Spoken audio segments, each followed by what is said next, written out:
I'm Anders Johnson, electrical engineer at Bonneville, and going to give an overview of electric transmission in Washington State and then also the broader Pacific Northwest region. We can go to the next slide. As I mentioned this morning, Bonneville markets the power of the federal Columbia River power system, and we don't actually own the generators, but the U.S. Army Corps of Engineers and Bureau of Reclamation own and operate the generators. We produce our power portfolio is a little over a quarter of the consumption within the Northwest and over half in Washington. And we recover all our costs from selling power and transmission. So our customers pay for the costs of the system. The map on the right shows that we serve the Pacific Northwest states that roughly line up with the Columbia River Basin, and also it shows that the Columbia River extends into Canada, and there's some dams upstream that have a lot of storage capability that also impact the operation downstream. Next slide. This is a map of Bonneville's transmission system. We own and operate over 15,000 miles of transmission, and that's about 3/4 of the transmission in our footprint. And then there's other utility lines that we're connected with that are not shown on this map, and we also have quite a few paths or flow gates or lines where there's either joint ownership and allocation agreements with other utilities, or that there may be parallel lines, and we've agreed on divisions of the capacity between the different owners. Next slide. Transmission is important because it enables end users to access cost-effective, clean, and diverse supply resources.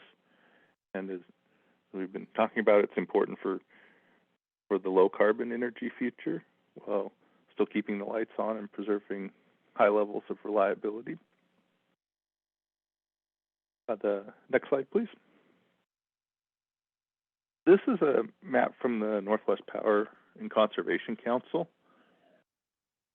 It shows the location of power plants in the region, color-coded by fuel, and the size of the circle is the relative size of how much generation there is.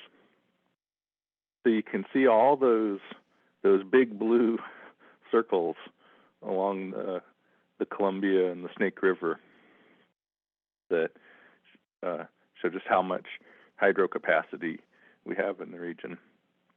And then, but a larger share of the load is west of the Cascade, so that's why the transmission to move that to the load centers is important. And then also you'll see there's a lot of yellow circles and a red, so those are gas and coal generation, and there's quite a bit of that in the I-5 corridor, and then also down near Boardman, and then at a few other locations throughout the region.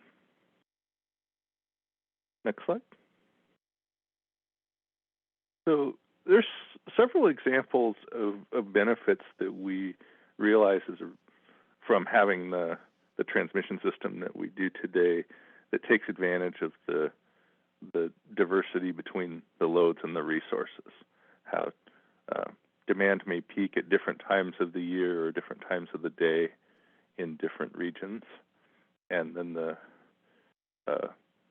fuel availability may ebb and flow, and so the availability of our generation might not always perfectly match our load, but by having strong connections with our neighbors, we can all use less fuel and have lower costs of meeting all our needs, and not need to build as much generation capacity.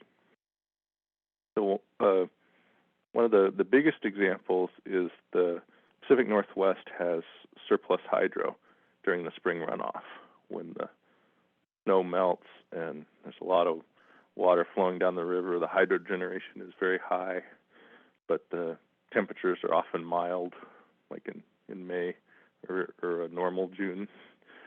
So during that time, we have a lot of extra generation that we can export to other parts of the West, like California, to displace their fossil fuel use and keep the overall emissions and costs lower.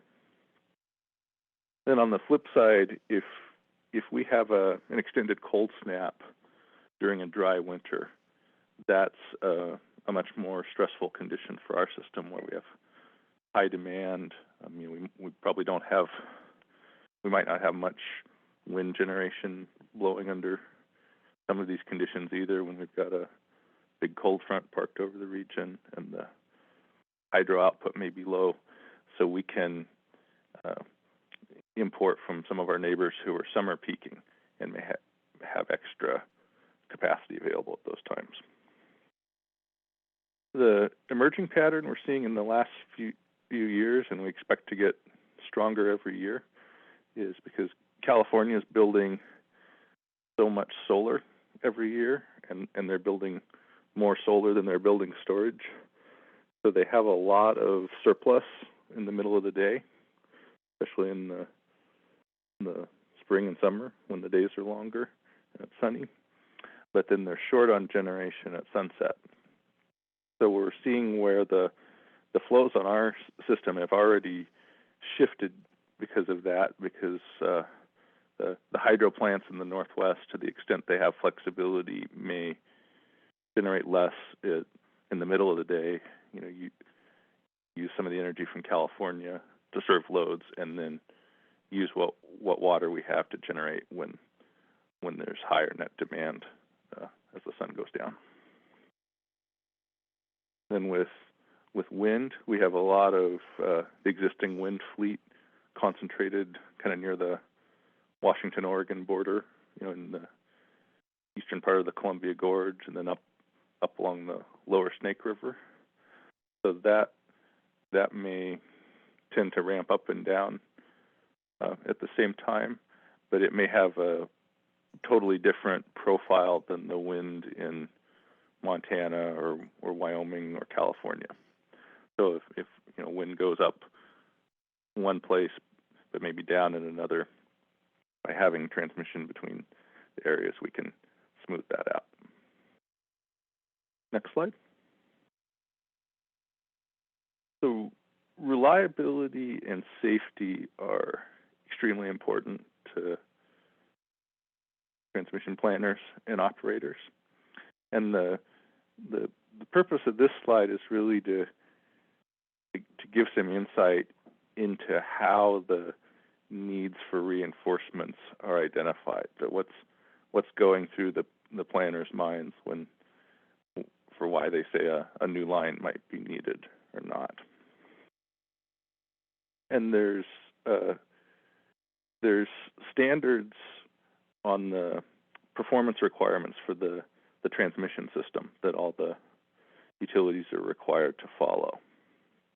And the basic version is that we have to withstand both the normal operation and credible outages without having interruptions in service to end users, or without damaging the equipment or having a cascading collapse of the system.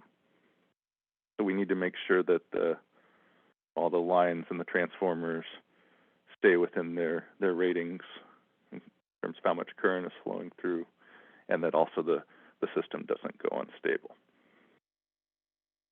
So if we have an unplanned outage on the transmission system, the power redistributes automatically, following the laws of physics, in fractions of a second. So we need to withstand that an initial shock in the subsequent seconds, and then over the next minutes to tens of minutes, get the system rebalanced and into a new secure state, so if another outage happened. And so there's multiple layers of defenses to keep both the public and the workers safe. So these are kind of the requirements that we evaluate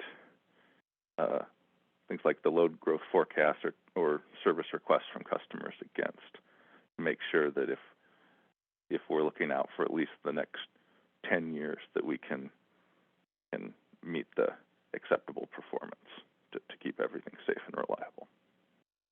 Oh, and a question that NERC is the North American Electric Reliability Corporation, I believe. They're basically the regulator for transmission reliability, and WEC is the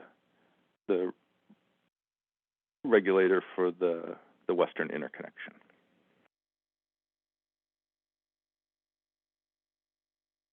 Next slide. This slide is intended to provide some high-level considerations that the planners will use when designing the system. You know, choosing what lines to build where, or what voltages to use, and also some external factors that influence those decisions. So as I mentioned before, on the alternating current system, the power goes where it goes based on the physics of the system rather than the contracts, or rather than exactly where it's scheduled. It distributes based on the electrical characteristics of the network. So sometimes there's issues with what we call loop flow, where there may be undesired flow on parallel elements, or another path or someone else's system that can be problematic and then need to be managed. And sometimes that can limit how much power can be transferred. Also, the higher voltage lines are more optimal for moving larger amounts of power for longer distances. So BPA's main grid, our highest regular AC lines are 500 kilovolt nominal, and they usually operate a little higher than that. And then we also have 230 kilovolt and 115 kilovolt lines for more, for moving smaller amounts of power, shorter distances, and delivering it to our customers. And then there's a handful of other voltages that are also used. The third point is that the amount of power we can transfer is dependent on how on the locations of the loads and the resources. And so there's the idea of there's real power, which serves load and does work, but there's also the concept of reactive power, which is something that's essential to keep the voltages regulated in the network so that it's working properly. And the simple way to look at it is that reactive power doesn't travel as well. So what that means is we need the voltage support spread out across the network. It can't all just be at one place. We can't have all the reactive power support at in Montana and move that to Western Washington the way we can with the real power. And so the generators can provide both real and reactive power, and then there's other devices that provide reactive power. So if a generator in a location that is sort of supporting the network goes away and it's replaced by a generator somewhere else, that can sometimes impact the reliability or how much power can be transferred. And there may need to be reinforcements to make sure we're still meeting those performance requirements we talked about in the last slide.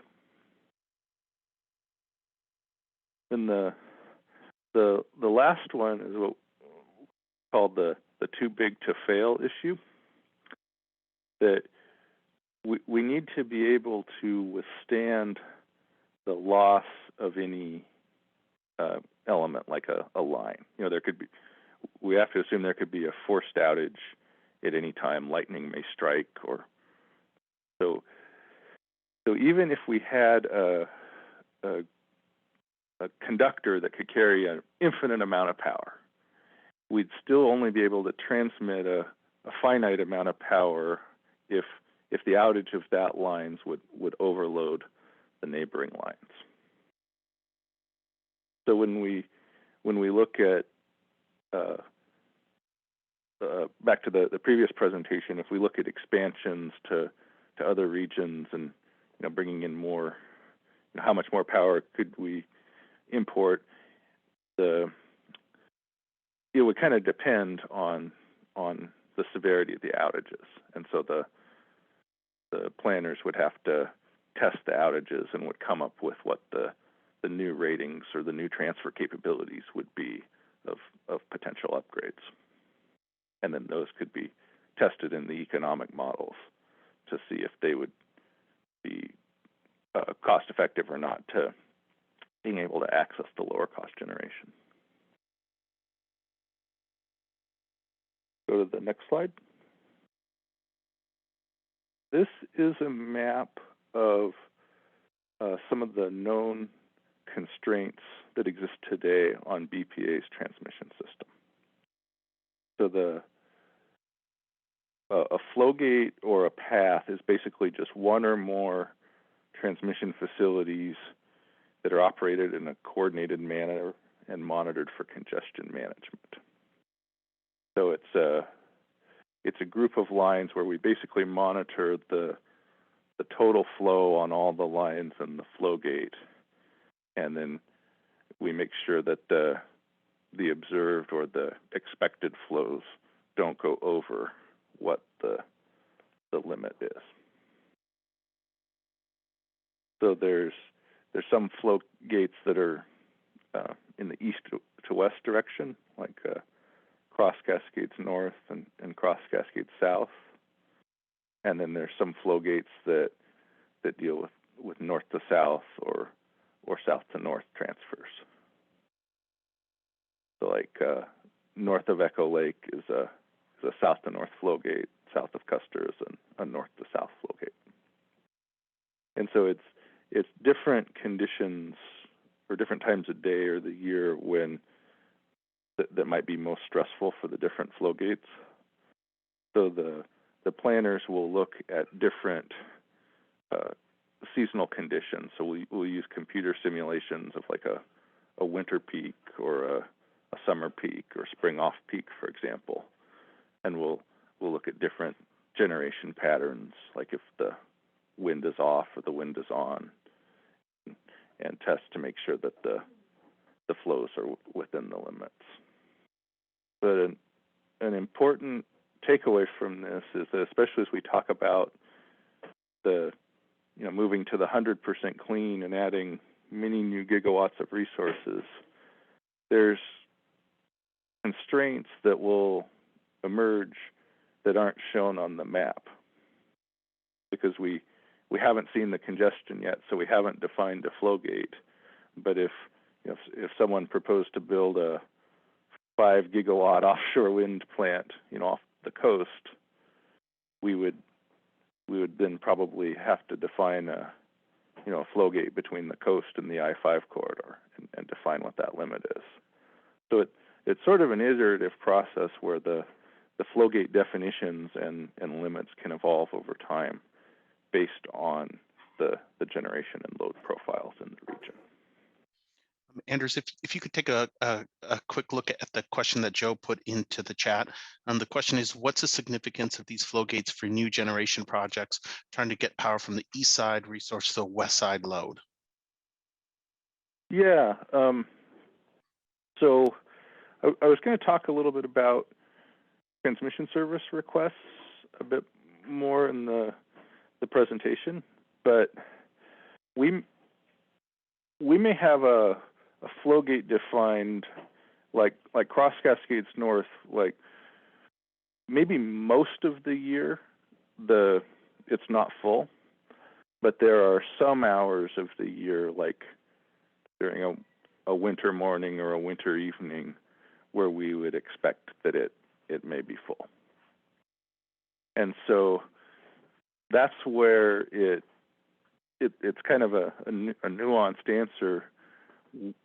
We might not be able to offer more long-term firm service on that flow gate without a reinforcement, but there might be opportunities to use conditional firm or other lower quality of service and attempt to manage the impacts of the curtailments in other ways.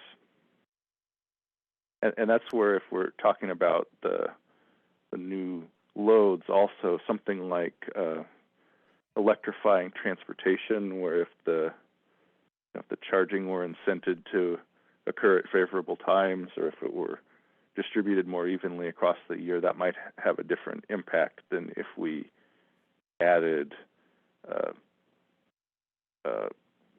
heating load that sort of already piled on to when we're having the peak. So it's probably kind of meant to be a nuanced answer, but these are some of these flow gates are in recent studies where we identified there may need to be upgrades to move larger amounts of power on a firm basis. So Joe, I saw that you unmuted yourself, so I didn't know if they had a follow-up question or a comment. Oh, I was just going to say that if I could add from a project developer's perspective, when you apply for your interconnection application to BPA and you specify how big your project is and what line you want to interconnect into, more often than not, you're going to get an answer from BPA that says,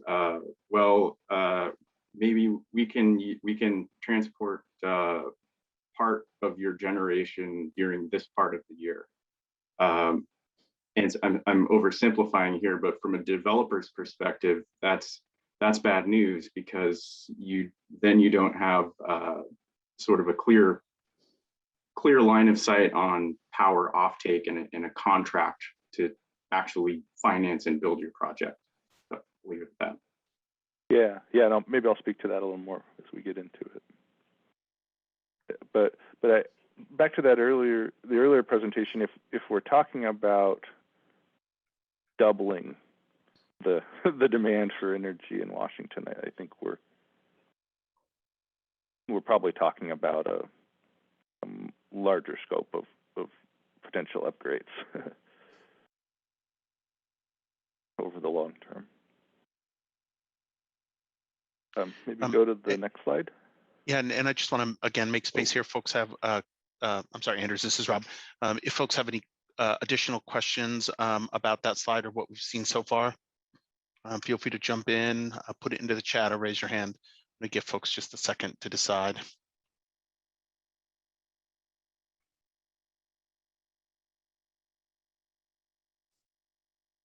Carry on, Anders. Okay. So yeah, just reinforcing from earlier, the power pretty much always flows east to west across the Cascades, but more during the winter cold snaps. And in the existing system, when the demand is higher, we see that often some of the thermal generation comes online to serve those peaks. So if we're looking out at 2030 or 2045, we've sort of sized the existing lines around that assumption. So if those generators aren't available during the high demand periods, that's going to drive a need for more transmission. And likewise, we see in the summer peak, those generators in the I-5 corridor tend to come on when power is flowing north to south rather than east to west. Sometimes during that condition, it can stress some of the north to south paths, like between the South Puget Sound area and Portland. And then we're we're still getting used to the emergence of the south to north pattern, and there's some issues that we've recently uncovered related to that, like down in southern Oregon and then in the Portland area.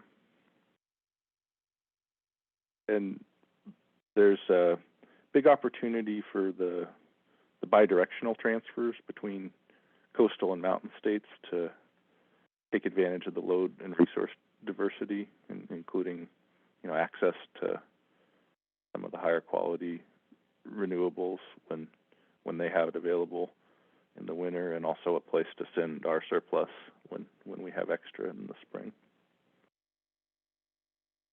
Next slide.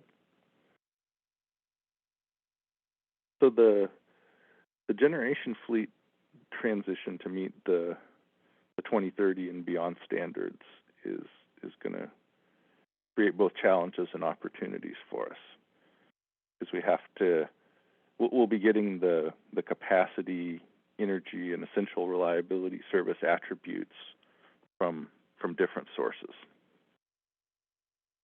So that changing the location of the resources is going to have impacts that could be either positive or negative depending on the time of year.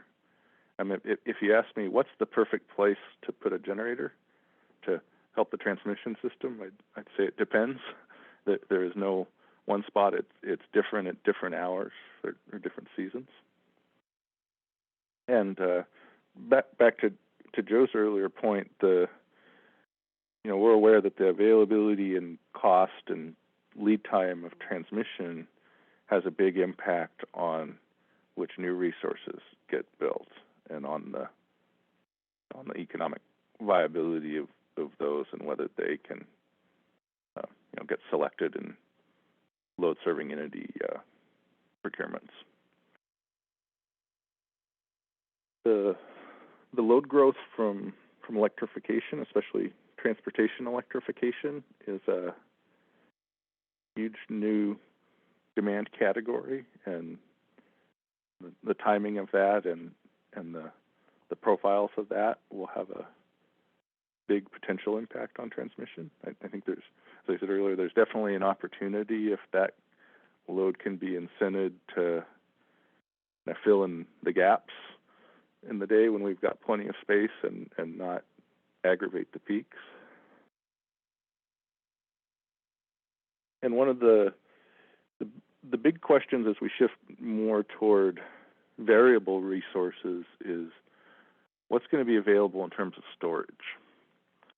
The existing off-the-shelf battery energy storage has generally been with single-digit hours of capacity. So a 100 megawatt battery might have 400 or 600 megawatt hours of capacity, and that tends to work better for like diurnal cycling, for if you're storing solar from midday and then discharging it that night. But what would really be beneficial and isn't really available off the shelf yet was if we had a way to store the spring runoff for the later in the summer and next winter. That if you could move the surplus variable resources over longer periods of time cost effectively, that would impact what sort of build outs you might do. The next slide.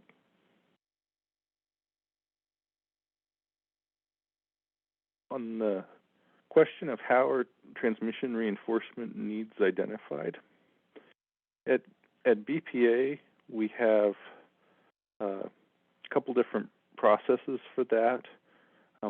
One track is reliability assessments.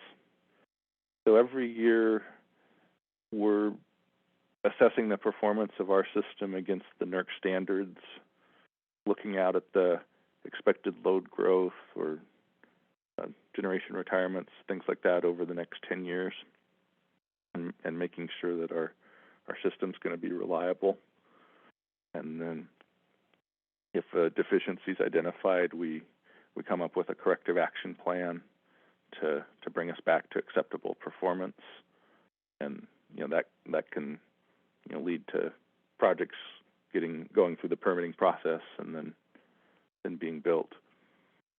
And then the other track is more customer driven. So we're an open access provider. So if a customer comes to us with a request for transmission service or interconnection, they're studied basically with priority on a first come first served basis.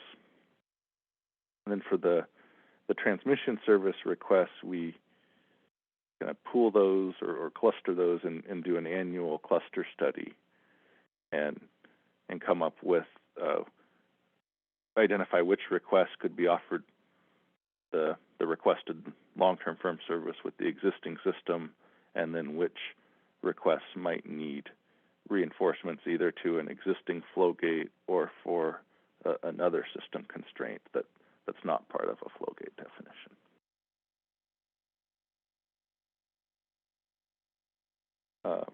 Maybe go to the next slide. This diagram shows the high-level summary for that transmission service request process, the TSEP. So we do the annual cluster study, which takes about 4 months every winter, starting around the beginning of the calendar year. And then if the need for reinforcements to meet the request is identified, there's a stage gate where we offer the customers preliminary engineering agreements. So they have a decision whether to make more funding commitments for us to, go do more detailed scoping of the project or whether to drop their request. And then there's additional stages for environmental review if they elect to go forward. And then there's also the customer can request conditional firm service, which is a slightly lower quality of service than long-term firm. So there may be, for example, a request might be conditional on the Cross Cascades North flow gate. So if we run into congestion on that flow gate, they might be curtailable during the identified condition only, or maybe for a finite number of hours, such as 200 hours a year. And there's a question about who submits long-term firm requests. So those can be from load serving entities, power marketers, independent power producers, even Bonneville's own power marketing side. And then there was also a question, Anders, this is Rob, about a customer. What's the definition of a customer here? A new generator generally? Sorry, yeah. What I mean when I say that, I'm referring to a transmission customer of Bonneville. So someone, I'm not talking about an end user. Usually, in that case, I'm talking about the load serving entity that buys transmission service from Bonneville to move power, or the owner or operator of a generator who buys transmission service to deliver it to a load serving entity.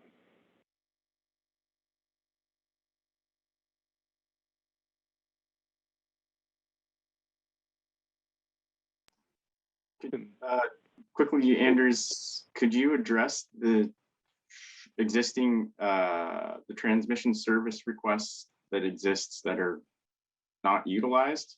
Or I guess we could talk about that at a later date.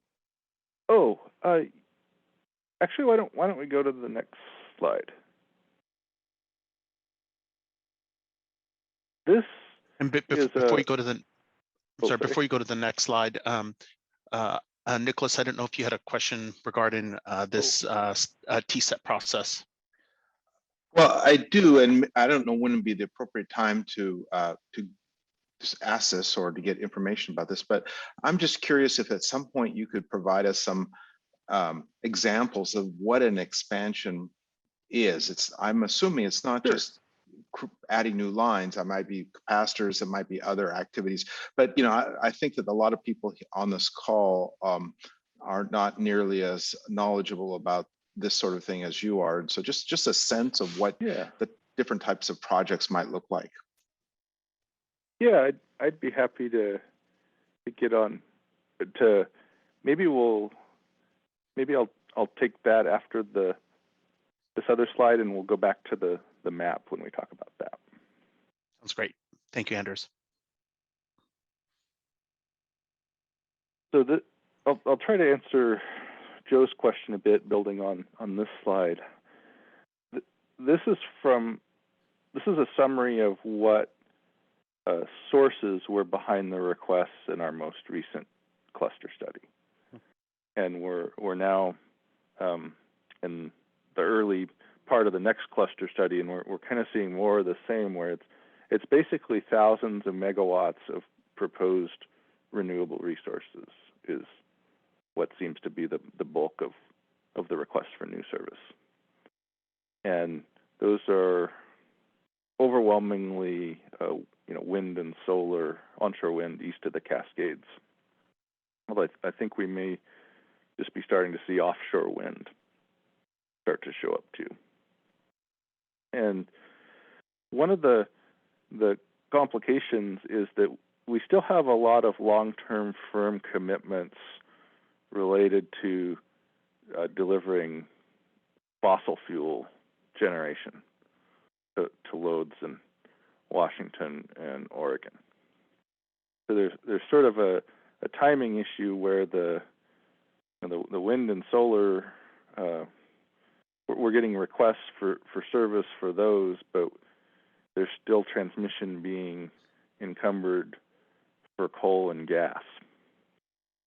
So we're really trying to make sure we get the right amount of transmission identified, but we recognize that someone who has coal or gas now they can, if they have long-term firm rights of 5 years or more, they have a right of first refusal where they can keep rolling those over basically in perpetuity, 5 years at a time.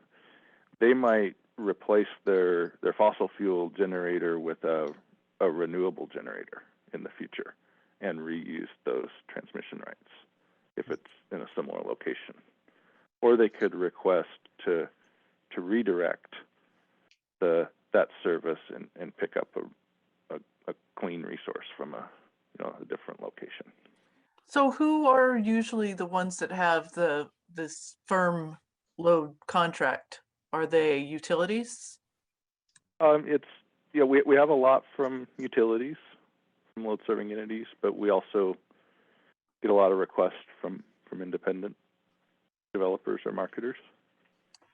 And so the terms of their contract with BPA is that they could change the generation and roll it over.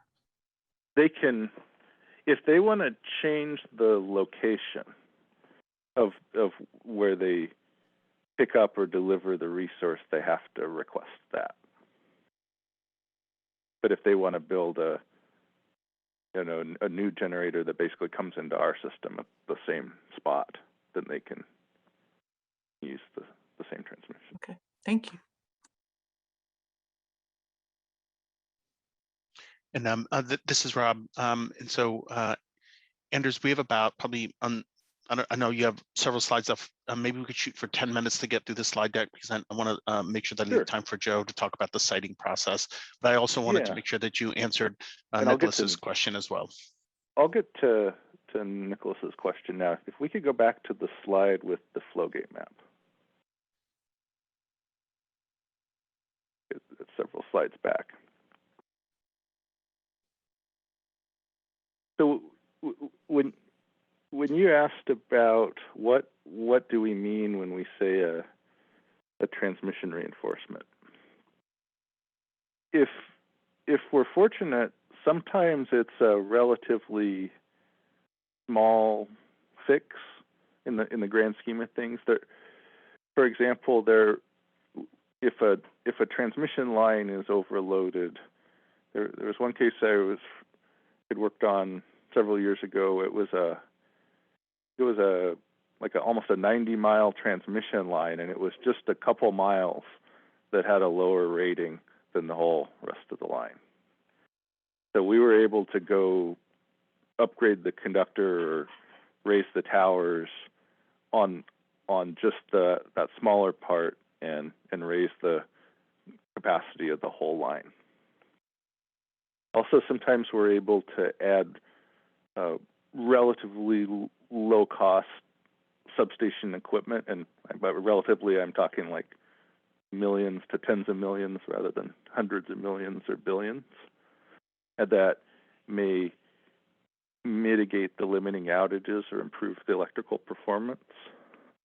There's a device called series capacitors that we've added on some of our long 500 kV lines, like the lines over to Montana and going through Oregon down to California, and on the Cross Cascades North lines. Those basically make the lines look electrically shorter, and under certain conditions, up to a point, they can add several hundred megawatts of transfer capability. I think we've identified a project that could increase the transfer capability between Montana and Washington by 500 or 600 megawatts. That would involve adding some of those devices as well as some targeted line conductor upgrades. I think on the Cross Cascades path, there might be another opportunity to squeeze out a few hundred more megawatts with some capacitors. But at some point, you kind of run out of cards to play once you've done all those lower hanging fruit options, and then you're looking at rebuilding lines to higher capacity or building whole new lines in new footprints. And it's really on a case-by-case basis, and it depends on the total amount of demand that you have to move incremental power.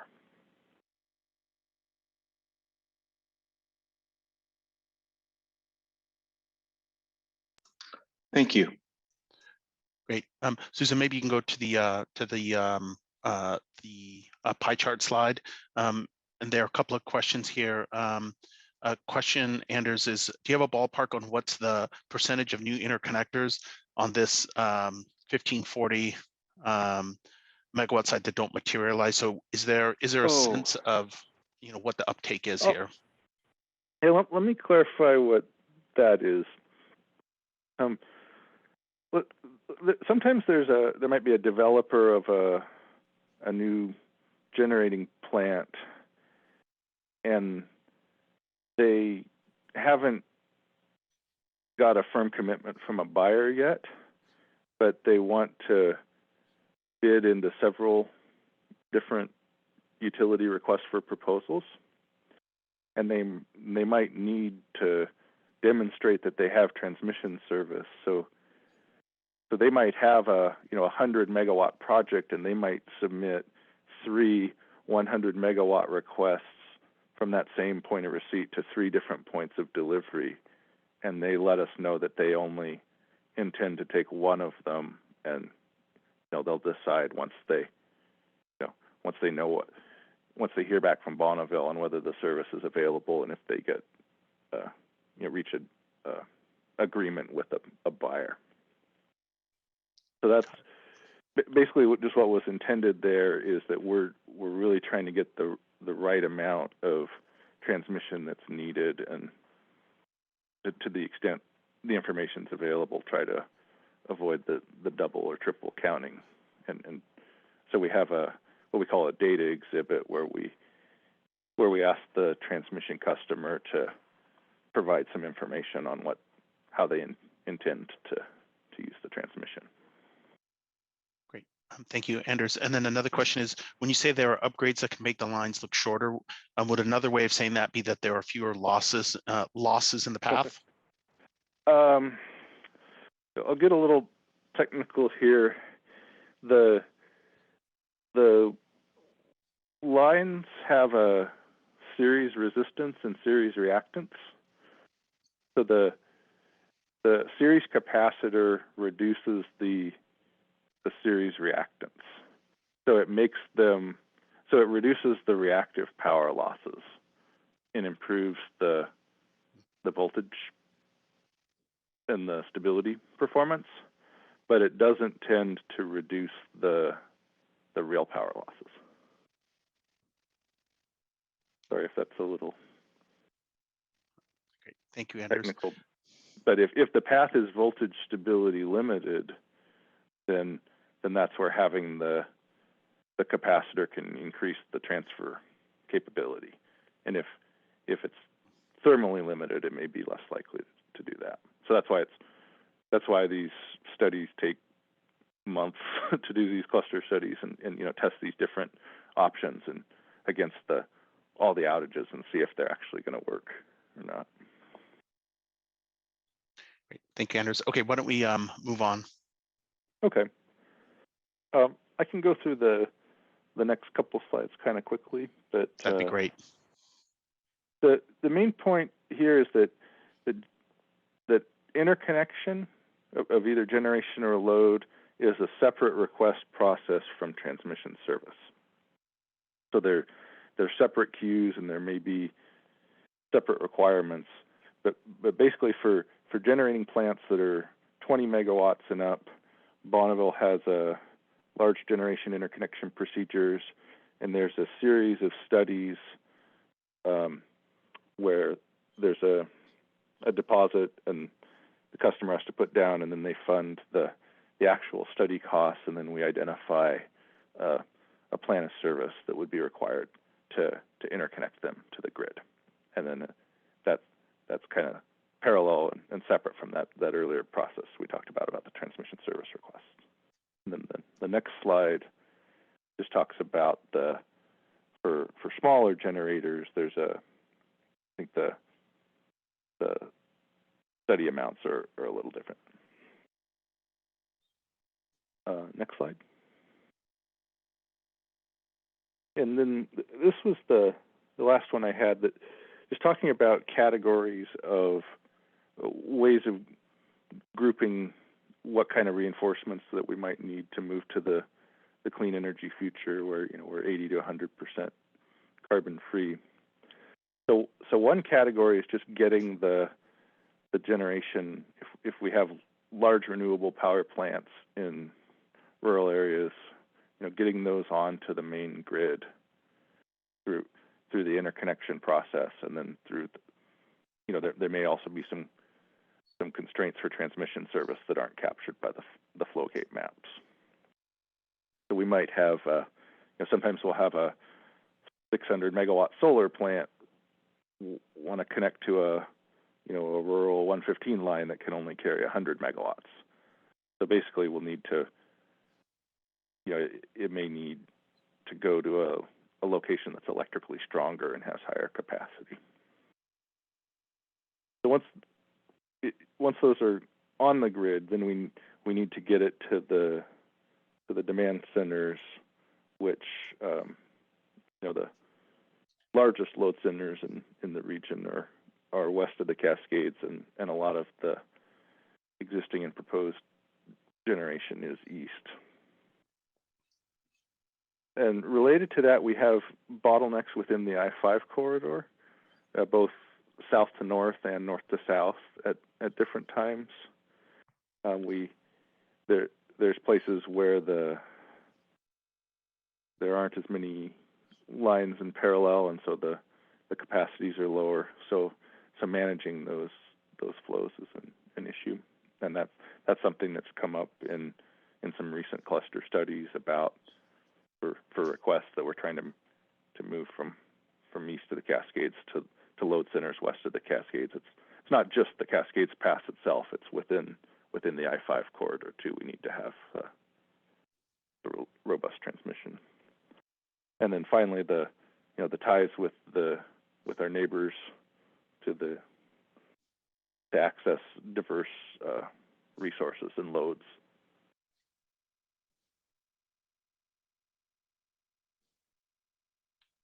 Great. Anders, thank you. That was fabulous. So I'm going to make some space for a few more questions here, and then Joe, I'm going to come to you next. So any final questions for Anders? There is a question, Anders, that came into the chat there. Is there still a BPA transmission planned and in the queue from Boardman, Idaho to Southern Idaho? I'm sorry, from Boardman, Oregon to Southern Idaho. This seems to be one of the legs needed from the Commerce's energy strategy slide. I think that's referring to the Boardman-Hemingway project. Bonneville is jointly funding permitting of that project with Pacific Corp and Idaho Power. And that would be a bi-directional project, so it would add, I think, roughly 1,000 megawatts of transfer capability in each direction. It'd be it's a proposed 500 kV line. I think it's a little under 300 miles, around $1.2 billion. And I guess just what I would say is that we're still jointly funding the permitting of that with those other two utilities, and Idaho Power is the kind of leading the development of it. Great. Other questions? How is BPA strengthening ties to out-of-state neighbors for transmission planning? And then Amir, I'll come to you next. So I don't know if that's referring to the infrastructure itself or the processes for how we're doing the planning, but there's a regional planning organization in the Pacific Northwest called Northern Grid, and that was formed as a result of the utilities that had previously been in two different organizations all joined together. So there's a regional planning entity where we work together and coordinate on transmission needs. And then if we're talking about the infrastructure itself, there's the proposed B2H project I had mentioned. There's the potential upgrades between Montana and Washington that have been identified in recent cluster studies. I think there have been some discussions with California to just make sure we're getting the most out of the existing lines. Great, thank you. Amir?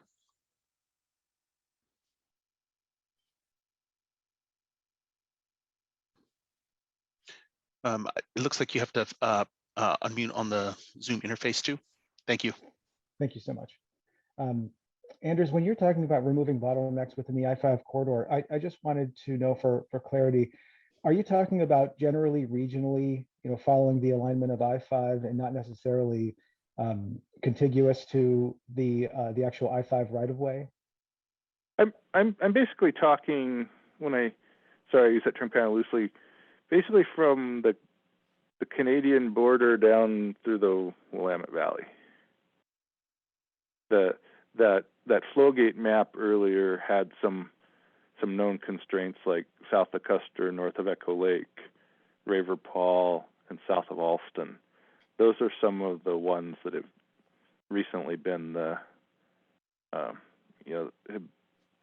been barriers to new requests for long-term firm service. And I think north of Echo Lake, like right in the middle of the central Puget Sound, is where we've had recently had quite a bit of transmission congestion. Okay, thank you. Thank you.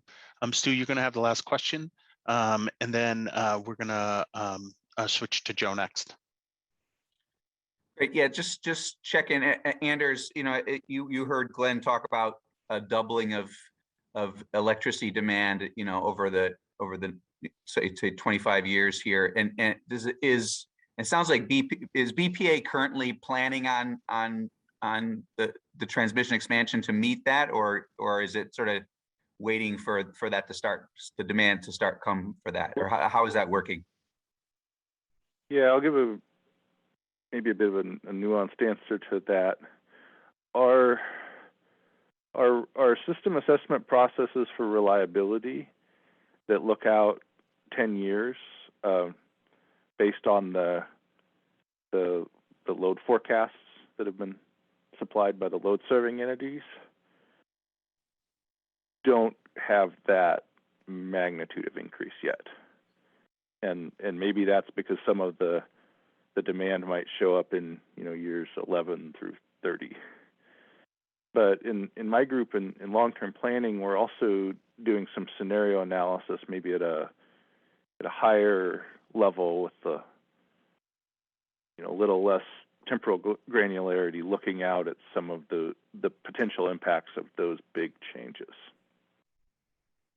So just a quick follow-up. But so, for example, if the utilities were not anticipating accurately how quickly, for example, transportation electrification might take place, and they don't get that in the queue, then that could potentially we could be behind the planning 8 ball there. There is probably some risk for that, but that's why we're trying to do the scenario analysis and having meetings like this to make sure that we don't have those blind spots. Okay, great. I would like to switch gears. I just want to have a quick question for you, Anders. I know that in the slide deck there are a few appendice slides. Is there anything you want to say about the slides that you didn't go through, so as this becomes a resource for folks? Those are just intended to be a reference on some of the various functions within the industry and the roles. And okay. I wasn't planning to go through them today. They might be similar to what we've talked about in some previous presentations, but I just wanted them included in case anyone needed that for background.